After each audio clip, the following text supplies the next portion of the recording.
Hello, everyone, and welcome to our third live Google Hangouts on air for the Milwaukee Art Museum's Hangout with Art MOOC, or online course. We are really excited you've joined us today, and I'm excited because we have two wonderful speakers with us for this week's talk. And the theme of this week is history and art. So we'll be speaking with two historians about how they use works of art in their teaching and research practice.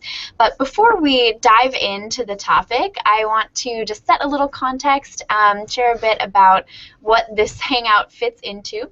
So this is part of a series of Hangouts for the Milwaukee Art Museum's online course, as I said, called Hangout with Art. And this course is a MOOC, a massive open online course for folks from around the world to join us in conversation about looking at art and going to museums and getting more comfortable doing both. So for the past few months, participants have done many different activities, and we've joined in a series of these conversations, these live conversations with experts in the field who use art in their work, even though they don't work in museums. And this second part of the course is all about highlighting experts, all of whom are from the Milwaukee Art Museum's hometown of Milwaukee. So in our talk today, I want to remind everyone that we have a really great feature that we encourage you to use to keep this conversation as conversational as possible. If you hover over your screen, on the left-hand side, you'll see a number of different icons, and we encourage you to click on Q&A, and you'll see on the right-hand side pop up where you can submit your questions for our speakers, and we will answer them as we have our conversation today. You can also vote for answers that you'd like to see us respond to by clicking the +1 button. So we definitely encourage you to join in the conversation and ask many, many questions. We are ready for you and excited to open the conversation. So, and we also want to thank our partner, Google Art Project, as well as the Google Jumpstart Your Course grant, which funded this project. So let's get started, and I want to briefly introduce our two speakers, and then I'll turn it over to Phillip. So first we have Phillip C. Naylor, who is, and Phillip, if you want to wave, so we know who you are, perfect. Phillip is the professor of history at Marquette University, and he directed the Western Civilization program for 9 years, where he integrated art into his teaching, especially with his graduate students, of which Jodi, our other speaker, was one. So Phillip uses art in all of his courses, and those include Western Civ, Middle East, North Africa, and even a rock and roll class, which I really do hope we can work into the conversation somehow, because I'm definitely intrigued by that topic. And Phillip is also very involved in the arts world here in Milwaukee. He is part of the Faculty Advisory Committee for Marquette's Haggerty Museum of Art, and he's also on the Milwaukee Art Museum Board of Trustees Committee for Education. Next, I'd love to introduce Jodi Eastberg, who is our other speaker. So Jodi, if you want to wave, we know who you are. Perfect. Maybe we can pin Jodi so we can see her. Jodi is the Associate Professor of History at Alverno College, where she teaches world and women's history with an emphasis on digital teaching and learning. So we're definitely excited to have her be part of this online course and this hangout today. Jodi's classes are active learning spaces where art plays a central role in understanding the past and drawing meaning from the past as well. And I think, Phillip, probably that resonates with you as well, as it does with me as an educator here at the museum. And Jodi, too, is active in the arts world. She is on the museum's American Art Society. She's the president of the American Art Society. She's also on our Board of Trustees Education Committee, and she's a trustee of the Layton Collection as well. So I am so excited that we have both of you here today. And before we, and let's actually kick things off, I'm going to turn it over to Phillip to share a bit about how he uses art in his work, and then Jodi will do the same. And again, if you have any questions along the way, folks watching, please submit them. Phillip, over to you. Well, thank you very much. It's my pleasure to be being involved with the Hangout and with MOOC for that matter. I think art is it's just so crucially important, not only for me but also, of course, for my students. Our learners use narratives but art itself can be seen as a narrative too. And I've selected a couple of slides from the collection of the Milwaukee Art Museum that I thought would indicate this. So if we can go to the first slide here.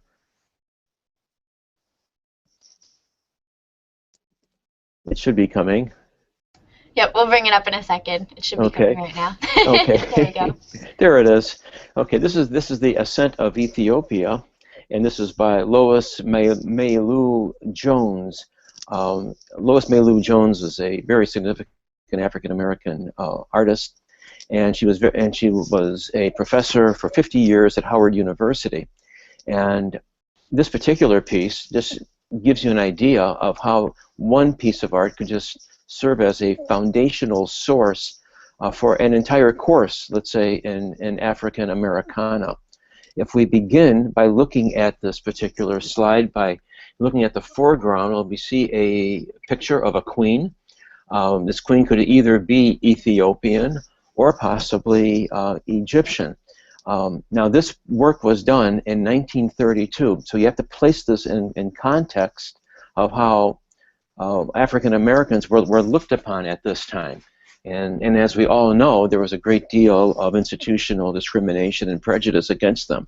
So this piece of art in particular is a project on the part of the artist to show and to educate a variety of audiences, particularly a white audience, I believe, to show that there is a great history concerning African Americans, coming out of Africa. Now, the foreground, the queen could be either Egyptian or Ethiopian, as I mentioned, and it just it serves as a reminder of the role of African cultures in the development of civilization. You can see pyramids there. The whole art, the idea were pharaohs black, and certainly under certain dynasties, there's no question about this concerning the relationship between race and power. Kingdom of Kush, which was located south of Egypt, was certainly a black kingdom, and they conquered Egypt at one time. So we then move on through this particular canvas, which again can even serve as a narrative, and you begin to see how Africans, how their body shapes actually change, and in part that relates to Africans being slaves. Notice the star. The star represents the North Star, in particular in African American history, the star that guided runaway slaves. And you can see how the posture changes as they climb up from the star's radiance. And what we have here is a celebration at the very top of the Harlem Renaissance, where you have artists, where you have the palette, where you have drama, and of course music. So one could use a piece of art like this by looking at African American history, by looking at the idea here of ancient Africa and the great contributions, for that matter, of Africans toward Western and certainly global civilization. And then you can see the travails of Africans, slavery, the being forced to come to a different hemisphere, the struggle to be free, symbolized by the North Star, and then, of course, the great contributions that Jones wanted to make sure people appreciated concerning art, drama, and music. So, again, this is just one illustration of how art can be used in a history course. If we can go to the next one. Actually, Philip, if we can stay on that slide for just 1 second, we've got one question, which is great, from the audience specifically about that image. So if we could pull up that image again. And the question is, what are the two faces by the yellow globe near the city? And if we can just pull up that slide, that would be great so we can look at it. Thank you. It'll be coming up in a sec. This is great. I'm glad we have a question. Absolutely, yes. Wonderful. Okay, so the faces just coming out of the two faces would basically be kind of symbolic here of, I would say, Greek masks concerning drama and the theater, because they're in that kind of zone which has drama, So that's how I would look at them, like that, as just being part of, part of the drama of African American experience, but also the contributions in drama, for that matter. Because I think when we reach the upper image there, which is circular art, drama, and music, I think they're all essentially they all essentially just indicate the contributions of African Americans. Absolutely. That's how I Thank would you. interpret it, Me too, and I think I saw Jodi nodding as well, so I think we're all in agreement. And that was Gerard's question, so thank you, Gerard. Thanks. And did you want to go on to the next slide now, Phillip? I'd like to. Great. All right, That's we can okay. go to the next slide. Yeah, absolutely. Okay. All right. Well, this woman has always fascinated me. I think Jodi knows about this, and Chelsea too, for that matter, given our previous discussions. Well, I went on and did more research on her. Okay. Well, this is the Marchesa Luisa Casati, who was a great patroness of the arts in Venice during the 1920s. Now she has this kind of Lady Gaga look to her, given the hair and given this this diaphanous dress. But apparently she actually wore clothes like this around Venice. She was kind of an eccentric. Well, not kind of an eccentric. She was an eccentric. She used to walk her pet cheetahs along the banks here of the canals. But at the same time, and she had this flaming red hair, which I think is really neat. But at the same time, she was a great patroness, as I mentioned, of the arts. She patronized the surrealists. She patronized futurists. She was just totally engaged in the arts with that. Again, she wanted to, as described by one source here, she wanted to be a living work of art herself. By about 1930, she went completely in debt and bankrupt, and ended up living in London, for that matter. But she was a remarkable individual. She liked having a lot of makeup on, particularly, I guess it would be like mascara and eyeliner around her eyes. It's almost kind of like a goth look. And then, of course, with this flaming red hair, you really had that great contrast. But this is by Kees van Dongen. This is Venice, 1921, and this is also a statement about what it is to be a woman, and how this individual in particular, was extremely assertive about herself, did not care what people thought, and kind of in a way. It's kind of a forerunner of what women would do in the 1920s concerning their dress and concerning like smoking, being much more open about a lot of different things. Such a great difference of women and how they're portrayed artistically before World War I, the Great War, and then afterwards. So again, she could be used biographically as kind of an eccentric, but also somebody whose connections to art, and we're talking about a lot of great connections here with people like Man Ray. She could be taught, she could be used in that way to extend her interest into the students' interests, and I think just by the very color itself should attract students. We have to remember in teaching.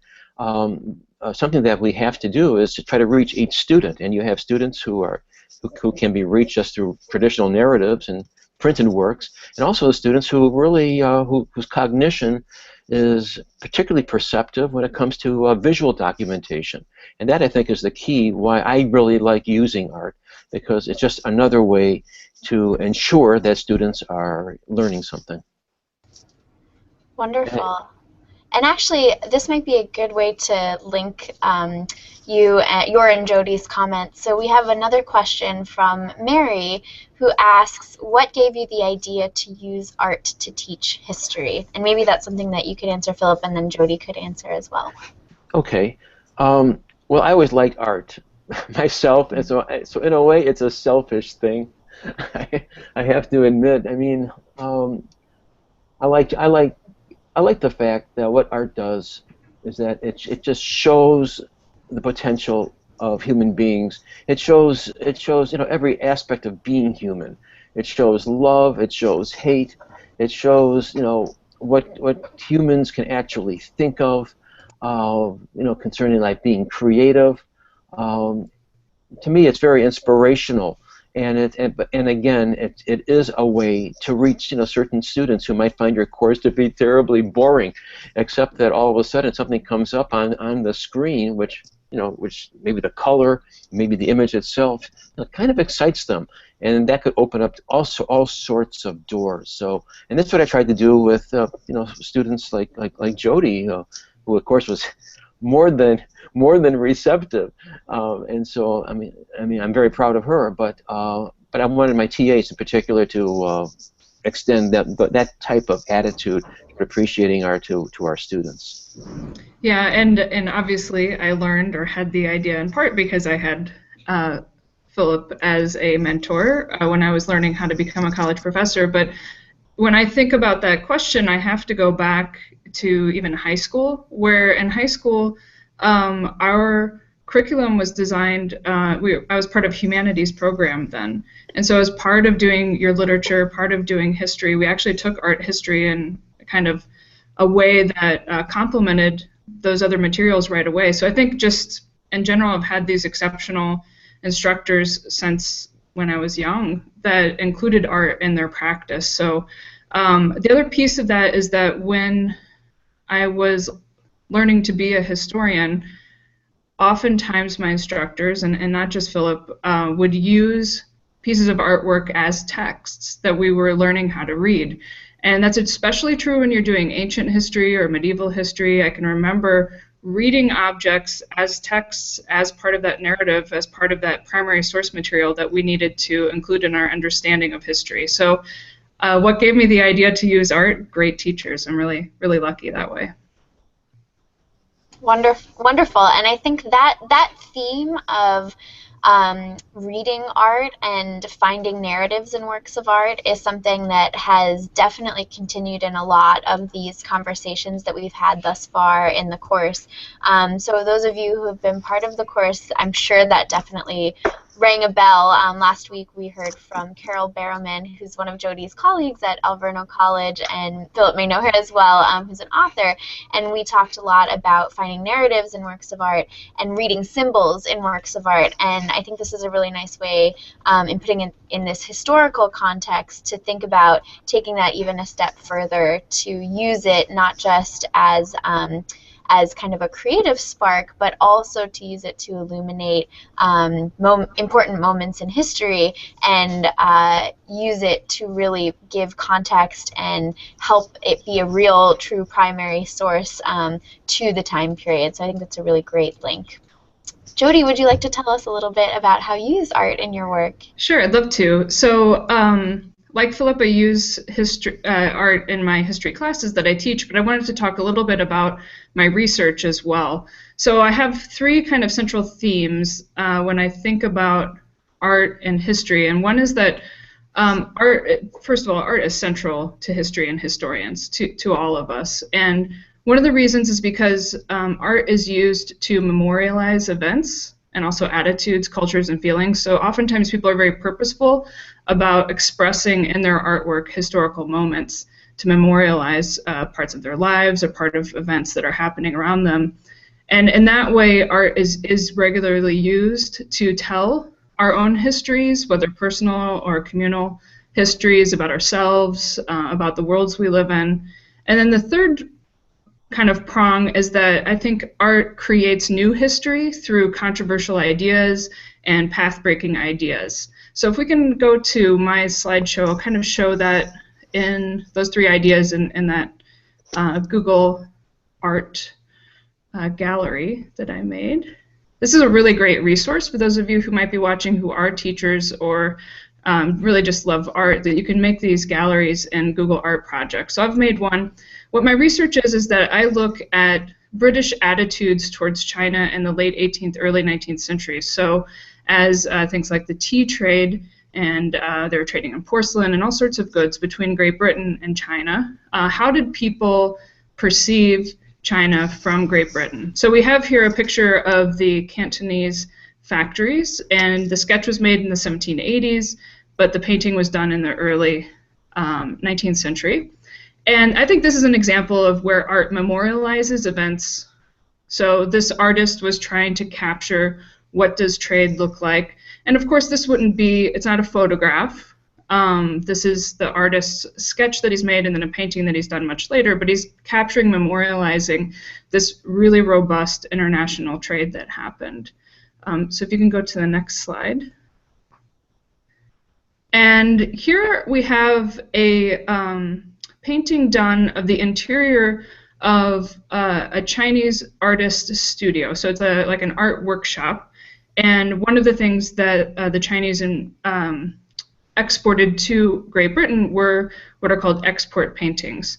So in this way, this kind of helps us to tell a story about trade. So again, I have to be really careful as a historian not to interpret these images literally, but to think about, you know, how does this picture capture something that would have been important to the British audience? And so a British merchant might buy this painting to take home to kind of either show a client or maybe to show their family or friends about what their life is like in China. But this painting of an interior of a Chinese workshop would have been purchased by a European and taken back to shape the sort of way that they imagined China. And then if you go to the next slide. So this one, I think what I'm trying to show here is understanding actually those perceptions and how ideas about China when they came home would be represented through European artists in this case. So the previous slide was a Chinese artist, and maybe to create new and impactful ideas. So here we have a tea set that would have been something that was very fashionable. So in this case, porcelain and then also the commodity of tea becomes something fashionable and actually changes British culture. So when we think about Great Britain, we think about tea drinking, which is actually a Chinese practice and good. So I can see from this how they're drawing in from this painting. If you go to the next one, and then this piece, which is sort of like a silver centerpiece, so this would be in the middle of the table and you'd fill it with fruit or candies or all sorts of flowers maybe. But in this case, this is completely fantastical. This is fantasy. So in this case, you have like a path-breaking idea. You have, in one sense, like the appropriation of Chinese motifs by Europeans, but also something that's very imaginative and created a new story about that relationship between Europe and, in this case, China. So those are some examples of how I interpret objects, and all of these images and objects are actually important primary resources for me for understanding the perceptions of China by the British. Absolutely, and I think it's just so fascinating to really think how many layers there are to all of these works of art. And you know, although we've looked at different works of art in these conversations that we've had as part of the course, I think it's pretty clear that every single one you could look at from so many different viewpoints. Whether it's kind of we began our conversations with Reggie Baylor, who's a practicing artist, and he looks at works of art very much for inspiration in line, shape, and color, and creates works of art that have a very strong sense of line, shape, and color. And of course, he goes deeper as well into more conceptual kinds of things he's trying to say with his work too. But initially, he talked a lot about line, shape, and color. Last week, we talked, as we just mentioned, about the narratives found in works of art and using them as a creative jumping off point.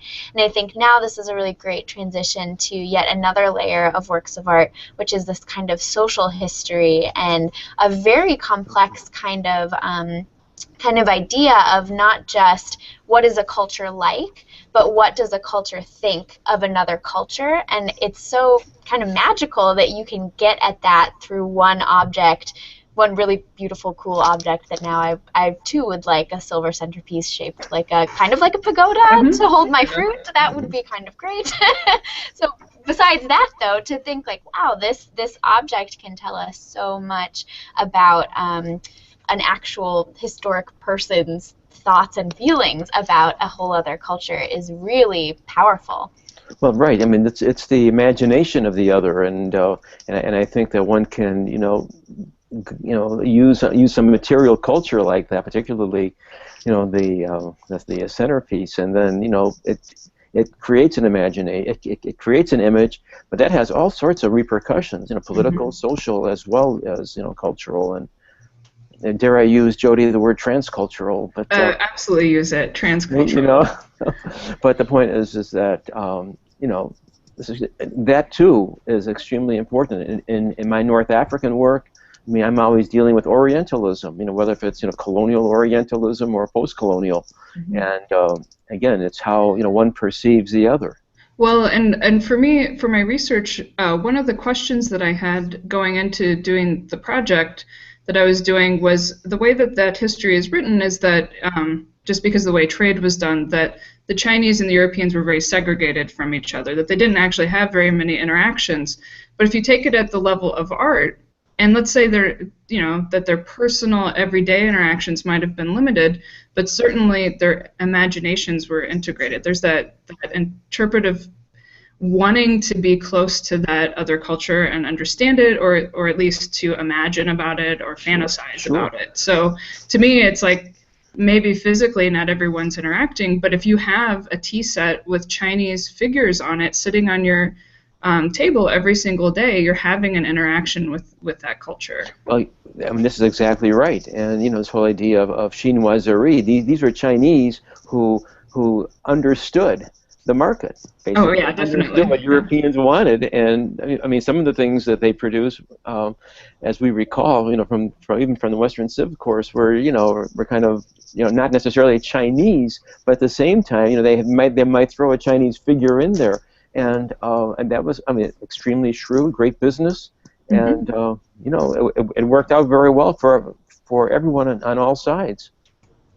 Hey, could you guys talk a little bit more about what you meant by transcultural? I think that might be an academic term that I hesitate to ask you to define because I'm sure it's a complicated answer. But just so everyone watching who might not know quite what you mean, could you expand on that a little bit? Well, why don't I start off with Well, being transcultural, basically, when we had the Western Civilization course. This was one of the themes. We were interested in interactions, encounters, the transaction of ideas as well as commodities within a civilization and in between civilizations. So that's essentially what it is. I mean, I've used that for every single course that I teach, even besides Western Civ. I use it for rock and roll, where you have Berber music from Morocco influencing bands like the Rolling Stones, or at least one member of the Rolling Stones, Brian Jones, but Led Zeppelin, Robert Plant, and certainly Jimmy Page, highly influenced by these transcultural experiences. So it's interaction, encounter between civilizations, or within a civilization, for that matter.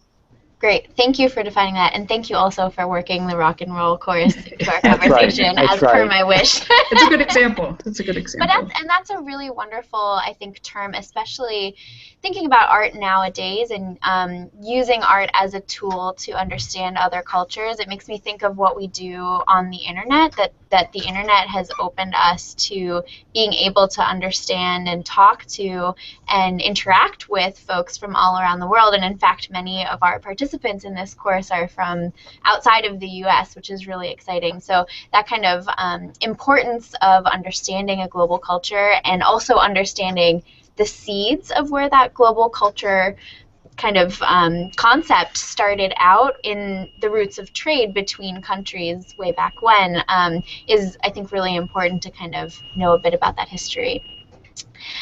We actually have another question from Mary, so I'm going to turn over to Mary's question. She asks, was there a particular painting or maybe a particular work of art that sparked your interest in art/history? Well, it's hard to, it's funny for a historian to have a hard time answering these origin questions, but two things come to mind with that. One is my own history of when I was a young girl, you could actually check art out from the library. And so it wasn't a particular work of art, but my mom would go and she would check out paintings from the library and hang them in our home. And that had a real impact on me because we would go and you could choose something that we liked and hang it in our home for a while. So that was obviously my mom cared a lot about art and, you know, took the initiative to do that, and so that was important to me. And then I'm thinking about something right now that's happening. So one thing to emphasize is that art continues to spark my interest. And right now, because of popular culture, there's this film, Woman in Gold, which is the story of a Klimt painting of Adele Bach-Brewer. And that was a really interesting thing for me because I knew about the painting historically and its history, which is connected with the story of the Holocaust, and the story of Vienna as a great center of culture and art in the 20th century. But that was an example where I had seen that image thousands of times. It's a very famous image. But I went to the Neue Gallery and I saw that painting, and I had a transformative experience.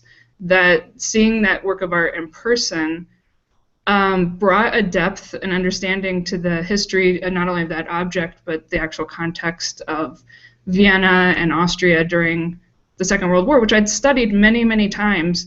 But that painting is kind of with me right now and something that I'm thinking about. Thank you for sharing that. And I think it is such an important point that while we can have experiences with works of art at maybe a very young age that help shape us or spark something in us, no matter how big or small, that we can continue to have those kinds of experiences and kind of be lifelong learners, as I'm sure many of the folks watching are since they're participating in this course. It's such a great thing to model and share. And another thing I want to pull out from your comment, as someone obviously who works in an art museum but also loves technology, is how different the experience of seeing a work of art in person can be. And that's another theme that we've tried to bring up a lot in the course, as those of you who have taken or tried some of the activities have seen. We like to say, you know, go to a museum and try these activities out at a museum. Also try them online using the Google Art Project or on a museum's website, but try both because the experience can be so different and better in some ways and worse in others and neutral in many. You know, you can't always get up super close to a work of art when you're seeing it in person, but what's great about pieces on the Google Art Project is you can zoom in super close. So you see new things that way, and yet at the same time seeing the physical object itself, the frame around it, the people who might be with you, or even the other visitors in the gallery that might be around, all the sounds that you might hear when you're in the gallery, all of those things can really add to making for a really powerful experience. So thank you for sharing that, Jodi. Phillip, do you have do you want to jump into that question? Sure. I think I began to appreciate art and how important it would be to me, you know, personally and also eventually professionally, as a result of the Art Institute of Chicago's outreach program, in which you'd have these people who would come out to elementary schools and then just, you know, show slides and talk about art, and I found that to be you know, really fascinating. I want to tag on to what Jodi said about, you know, art having a kind of a personal, kind of really a very moving personal experience, or being a vehicle for that. When I was in grad school and doing my doctoral research, you know, I was essentially a modern, I guess, you know, European third world historian, and I, you know, cared about the Middle Ages, but really not that much. But I went to Sainte-Chapelle. The beautiful Gothic jewel built by Louis IX, or Saint Louis of France, and you know, I saw these 50-foot high stained glass windows, which were vibrant, really vibrant red, and I walked out of there kind of a different person just because of that experience. I mean, ever since that time, you know, I've had a different appreciation, put it that way, for the, you know, Western medieval period, and that's what art can do for you. I mean, it can just change you in such, you know, really rich ways, and it just offers just so much to you. And I think it's good seeing something in person too, as Jodi mentioned, and as you mentioned too, Chelsea. I I mean, there's a certain intimacy there, which you really cannot get off of a screen. You know, I mean, I tell my students when they do research papers, look, I don't want you just to use internet sources, but I actually want you to feel something. I want you to feel the tangible presence and physicality of a book. Every book is like a database, basically, and you know, just feel a book. And it's something that's much more intimate, and I think it's really important to not that I'm preaching to the choir here, but to go to museums, you know, and to experience and to see, as you mentioned, Chelsea, what you know the context, you know, how other people are reacting to a piece of art. I think that's important too. Absolutely, and I want to add too that it's okay to have it be a purely personal kind of gut reaction to a work of art too. So you might have a really deep connection with the work of art because of the history behind it or someone it might depict or the narrative of the piece, but it's also okay to have that kind of gut reaction to the red of the stained glass windows of a cathedral, as you were saying, Phillip. So, you know, there's no right or wrong way to be kind of personally connected by a piece of art. So, or with a piece of art. So I think that's important to add as well. I want to, just because it's a good, you know, line of conversation, add as well that part of our job as historians is to try to, one person refers to it as exact imagining. So you're trying to be very precise about what you're understanding, and sometimes we can forget that part of the human experience is an emotional experience, and I think that that's just part of seeing these works of art. It helps you imagine the past in a almost a visceral sort of way, that you can have a reaction to something very beautiful, something very terrifying, things that are ugly and beautiful, you know, so that aesthetic component helps us to really connect with the past in important ways. I don't know that I could have such a good understanding of the past and different periods and different people's attitudes without, you know, a Picasso painting telling me what war is like, and certainly that's not a photograph, but I can understand at an intellectual, I can empathize with people in the past more accurately with art.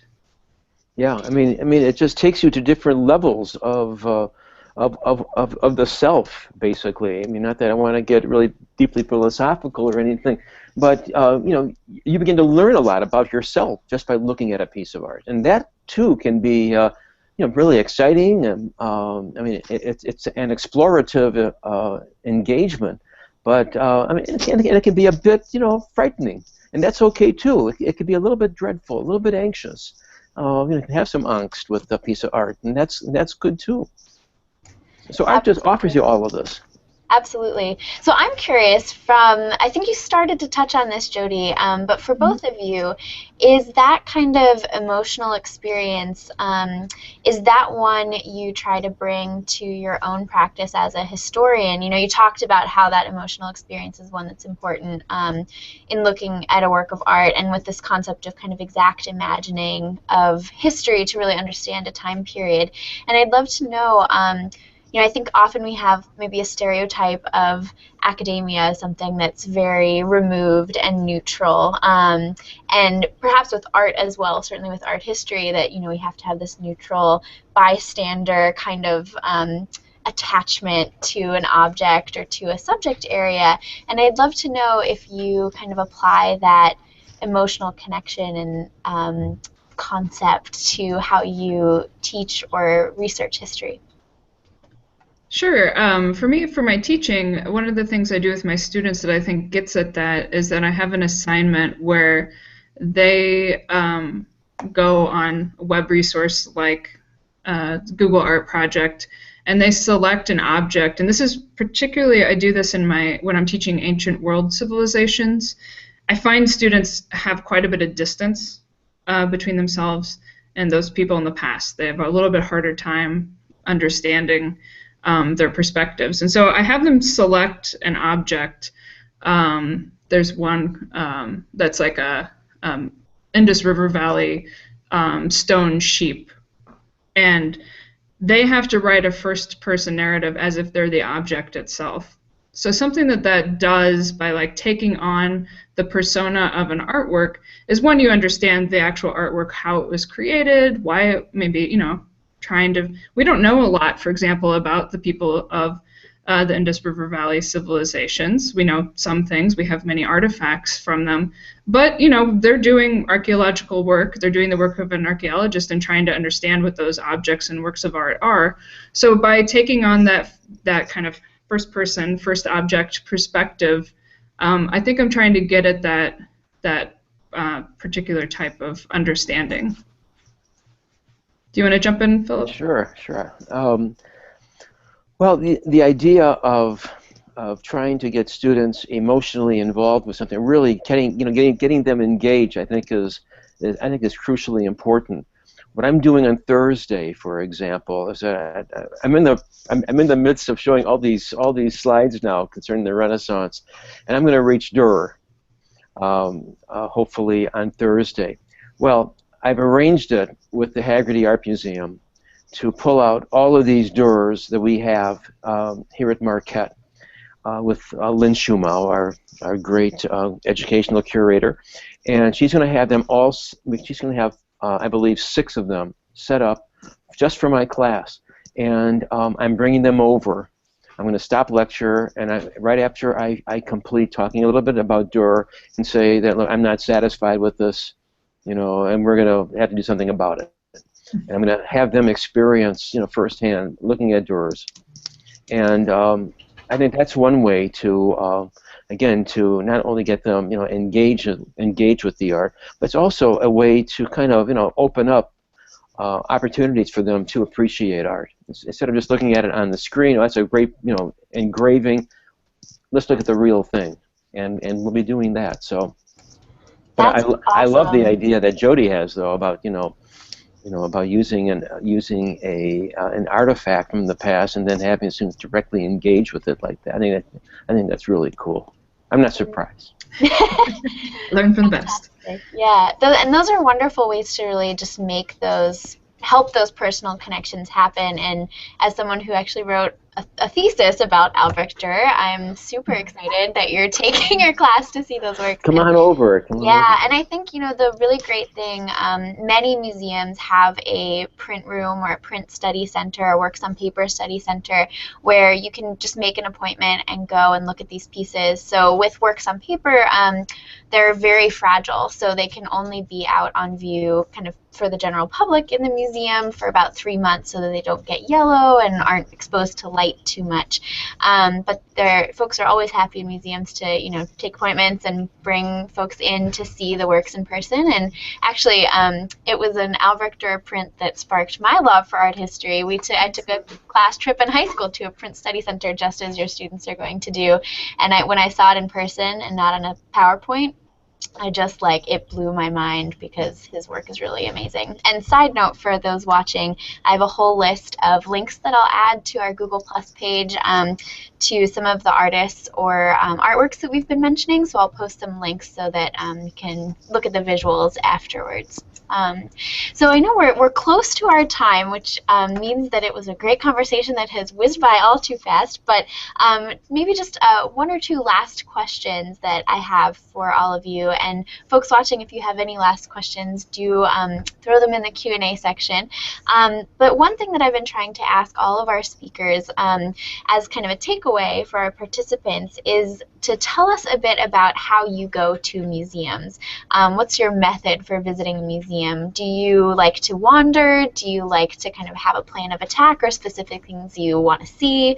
Do you go alone and have a meditative experience? Do you like to go with a group? Give us some ideas and methods about how you like to visit museums. Well, the answer to that is yes, everything that you said. I love museums, and a couple things that I do. One is that I have a husband who I love, who loves art, and so that's something that we do as a couple, and that's wonderful that we have that together. I find that going to a museum with my spouse and being able to have a conversation about art and, you know, helps us to communicate with each other. It's wonderful.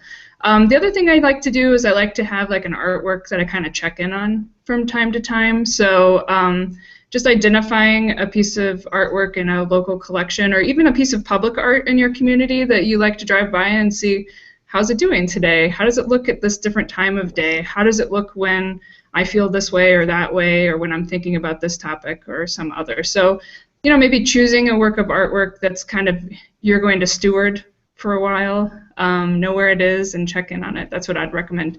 And Adopt an artwork. Adopt it, yeah. I mean, people don't have to know about it, but, you know, it's kind of yours then. Wonderful. I love how you kind of humanize works of art, too. That makes me happy. I do the same thing. Well, they're very personal, you know. I mean, they are personal. I mean, you begin to really identify with a piece of art. And say, hey, this is I really like this one. This is my piece of art, you know. And it's all part of it. But I think quickly here, I know that we're running out of time. What I like doing is essentially going through an exhibit rather quickly, you know, see what's there, like, and then, you know, kind of, you know, set in my mind, I saw some pieces that I really want to examine more closely. Then I'll go back. Here in Milwaukee, of course, I usually go with my family or members of my family. So we then trade notes basically at the end of the exhibit. We're all kind of individualists, I'd have to say, that we all go at our own pace, and that's kind of cool. But overall, I mean, the experience of being there with family members, you know, really adds a lot, I think, you know, to the family itself, and everybody in my family likes going to museums, and I mean, it's just great, and we're fortunate to have, you know, the MAM here in particular, and so Chelsea, keep up the good work. Thank you, and I'll pass that on as well. So it looks like we have one very last question that I'd love to have you guys quickly answer before we go, and it's a really hard question. The question is from Mary. If you had to choose, what would you say you love more, art or history? That is tough. Well, I mean, again, you know, I see them so integrated, and I'm a pluralist in history. I mean, I believe that to study history, you have to look at, you know, the social sciences as well as the humanities. So I really can't, you know, I don't see them, you know, bifurcated, or I don't see them separated that much. So for me, it might seem like it's a cop-out, but it isn't an either-or situation. I mean, it's just integral, you know, to what I do pedagogically, you know, professionally, and personally, for that matter. Yeah, and maybe something to think about too is that when I'm teaching history, I am teaching art, and when I look at a piece of artwork, I have to admit I have the historian in mind. I think about things like context, when was it created, who was it created by. I do think about a piece of art very historically, so I don't know if I would know how to operate in a world without one or the other, because that's definitely what my mind is shaped by. Absolutely. All right. I think that's a great place to wrap up our conversation, which again just flew by. So thank you both so much for being here with us for this very rich conversation. And everyone watching, I encourage you to keep the conversation going. Jodi's very active on Twitter. I'm sure she'd be happy to jump in. Feel free to use the hashtag #HangoutWithArt.